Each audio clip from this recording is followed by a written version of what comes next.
Assalamualaikum warahmatullahi wabarakatuh. Kami siap mensukseskan dan siap menjadi tuan rumah cabang olahraga Arung Jeram pada Pekan Olahraga Nasional PON 21.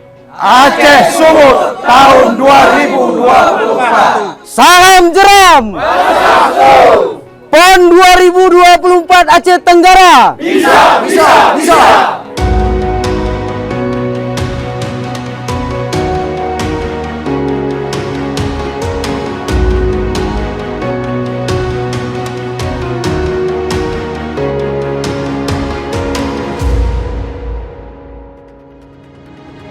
Pemerintah Kabupaten Aceh Tenggara melaksanakan kegiatan Arung Jeram untuk menyambut Hari Jadi Aceh Tenggara ke-49 tahun, Minggu 25 Juni 2024. PJ Bupati Aceh Tenggara menyampaikan venue Arung Jeram layak dilaksanakan di Sungai Alas, dan pemerintah Aceh Tenggara siap mensukseskan dan siap menjadi tuan rumah cabang olahraga Arung Jeram pada Pekan Olahraga Nasional PON ke-21 Aceh Sumut tahun 2024.